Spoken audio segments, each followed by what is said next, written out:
नमस्कार संस्कृत मित्रों, स्वागत है आपका अपने YouTube चैनल संस्कृत मेधा पर। कारक प्रकरण में कर्म कारक चल रहा है, तो कर्म कारक में कुछ सूत्र हो गए हैं, अब कुछ ही बचे हुए हैं, तो आज देखते हैं। ऋकोर अन्य तरह श्याम। ऋकोर अन्य तरह श्याम सूत्र क्या कहता है कि ह्री एवं क्रिय धातुओं के, ह्रिय मतलब हरण करना, क्रिय मतलब करना, ह्री एवं क्रिय धातुओं के अडिजंत रूपों में कर्ता अडिजंत रूप में विकल्प से कर्म होता है। अडिजंत रूप का कर्ता अडिजंत रूप में विकल्प से कर्म होता है।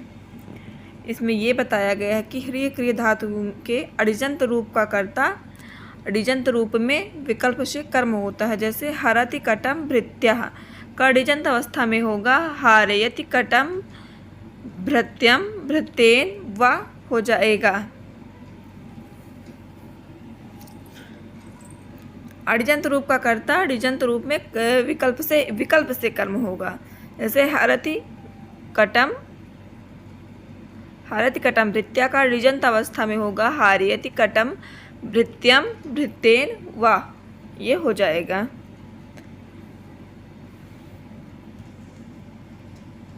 क्योंकि यहाँ पर ह्रिय धातु लगा है, तो यहाँ हरति है, तो यहाँ पर ऋजंत अवस्था में हार्यति होकर के हार्यत कटम भृत्यम भृत्येन वा हो जाएगा। अगला वार्तिक है, देखते हैं। अभिवादी दृशोर आत्मने पदे वेक्ति वाक्यम, ये एक वार्तिक है कात्यायन का। अभिवादी दृशोर आत्मने पदे वेति वाच्यम। देखते क्या कहता है। इस वार्तिक के अनुसार अभयपूर्वक वद धातु हो तथा दृश्य धातु वद धातु हो और दृश्य धातु हो जब प्रेरणार्थक होने पर आत्मनेपदी में प्रयुक्त होता है। जब प्रेरणार्थक हो और वो आत्मनेपदी में प्रयुक्त हो, तब वहाँ पर प्रकृत दशा का कर्ता विकल्प से जो है कर्म होता है। अभिपूर्वक वद धातु हो, दृश्य धातु हो और प्रेरणार्थक होने पर आत्मनेपदी में प्रयुक्त होता हो, तब उस प्रकृत दशा में का कर्ता विकल्प से कर्म होता है।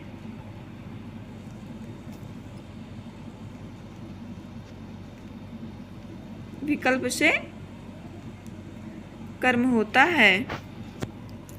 जैसे अभिवदति देवम भक्ता या पश्यति देवम भक्ता के प्रेरणार्थक रूप में अभिवदति देवम भक्ता का प्रेरणार्थक में होगा अभिवादयते देवम भक्तम भक्तेन वा। फिर से देखें।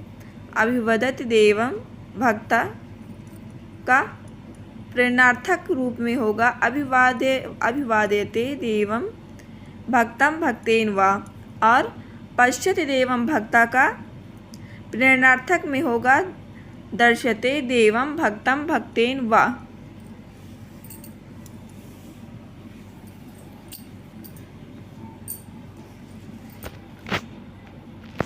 आत्मनेपद में न होने पर दृशेश्च वार्तिक से, अगर आत्मनेपदी में प्रयुक्त नहीं होगा वाक्य, तो दृशेश्च वार्तिक के अनुसार दर्शयति देवम भक्तम ऐसा ही प्रयोग होगा। अगर आत्मनेपदी नहीं प्रयुक्त होगा वहाँ पर, तब दृशेश्च सूत्र से, दृशेश्च वार्तिक से वहाँ के अनुसार दर्शयति देवम भक्तम ऐसा ही प्रयोग होगा।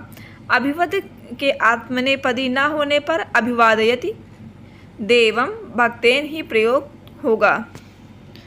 और अभिवद धातु का आत्मनेपदी में अगर प्रयुक्त नहीं होगा, तब वहाँ पर अभिवादयति देवम भक्तेन ही प्रयोग होगा।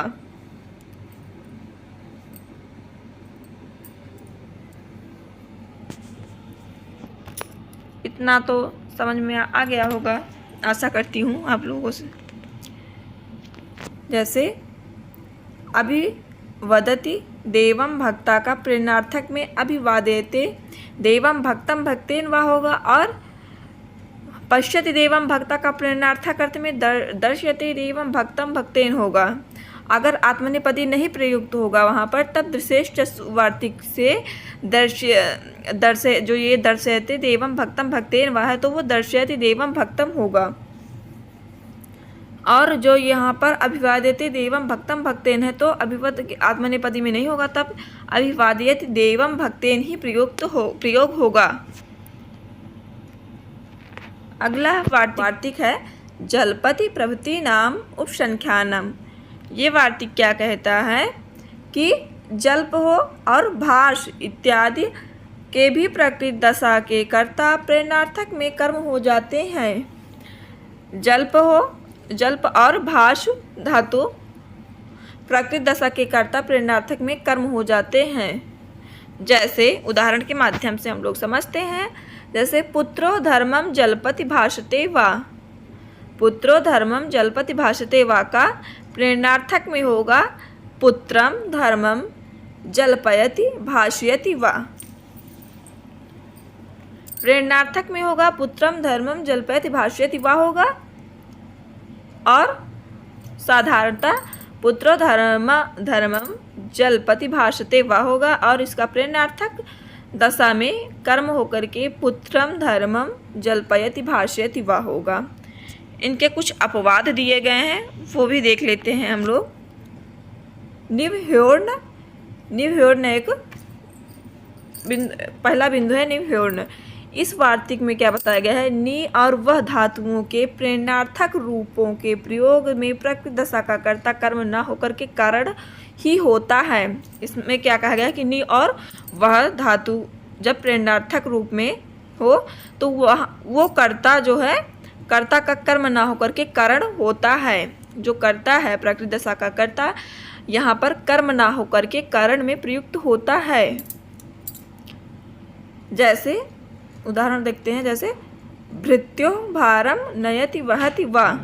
भृत्यो भारम नयति वहति वा का तृतीया में प्रयुक्त होकर के भृत्येन भारम नायति वाहयति वा प्रयोग होगा, ना कि भृत्यम भारम नायति वाहयति होगा।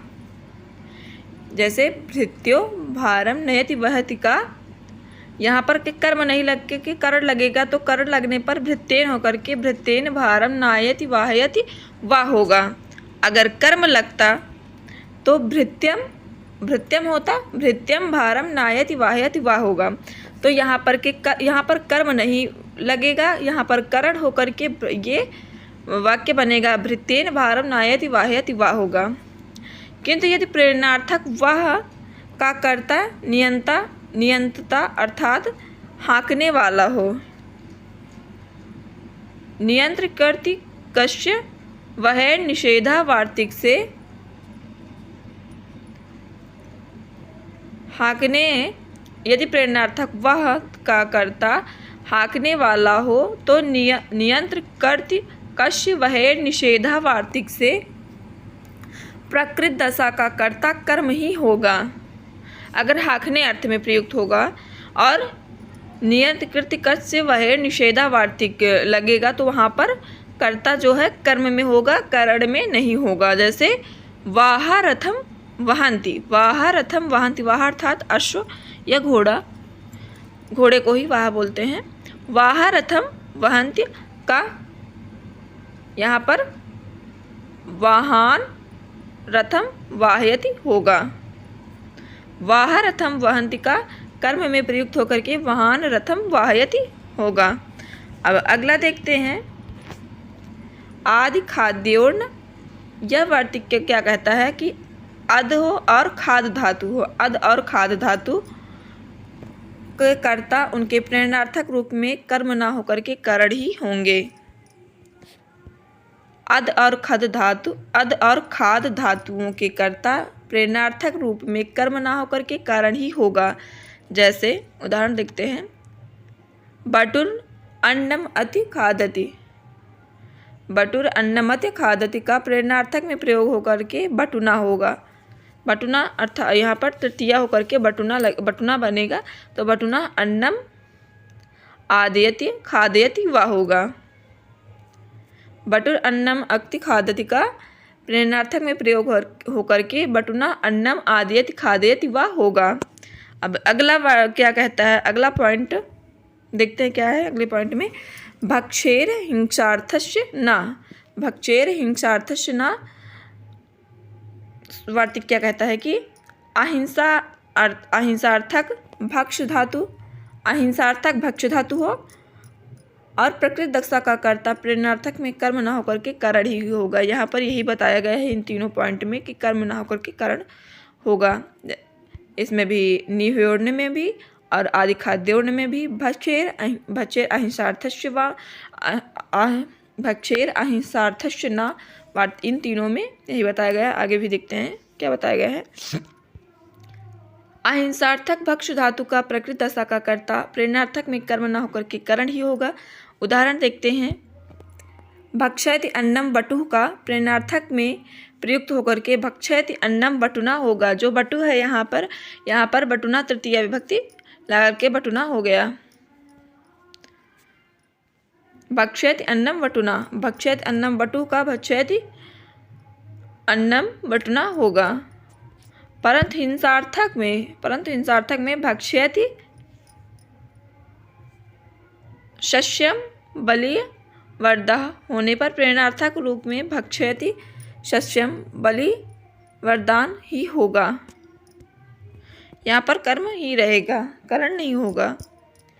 भक्ष्यति शस्यम बलि वर्धः का प्रेरणार्थक में भक्ष्यति शस्यम बलि वरदान ही होगा। नीचे कुछ नोट दिया है वो भी देखते हैं। यहाँ हिंसा का विचार दो प्रकार से किया जा सकता है। पहला है खेत में खड़े जौ के पादों का खाना उनकी हिंसा है। क्षेत्र स्थानाम यवानाम भक्षणानाम हिंसा गेयः तस्याम अवस्थायाम तेषाम चेतनत्वात्। और दूसरा है दूसरे की खेती चरी जाने से उसकी हिंसा होती है।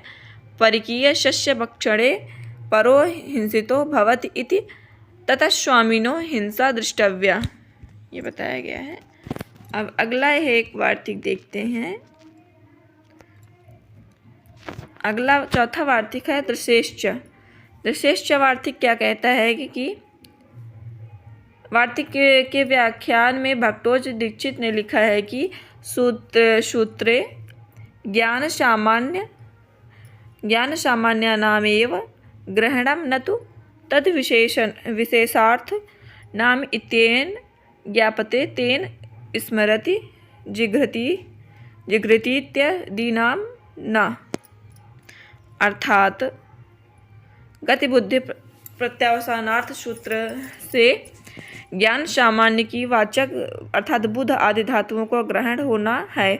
अतः ज्ञान विशेष जैसे स्मरण ग्रहण आदि अर्थात की वाचक स्मृग्रह इत्यादि धातुओं के कर्ता प्रेरणार्थक में कर्म नहीं होंगे।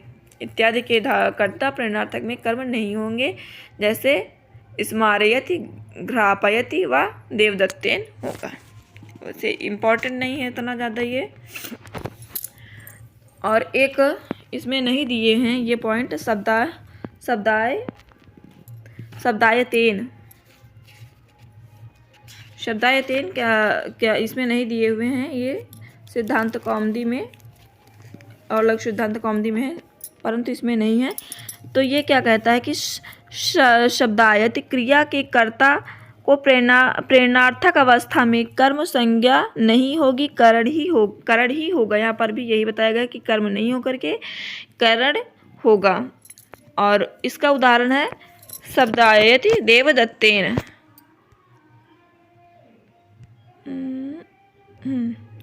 ये शब्दायति देवदत्तेन ये होगा। तो आज के लिए मित्रों बस इतना ही। फिर मिलते हैं अगली वीडियो में। तब तक के लिए धन्यवाद। अगर वीडियो पसंद आई हो तो please like share and subscribe करें।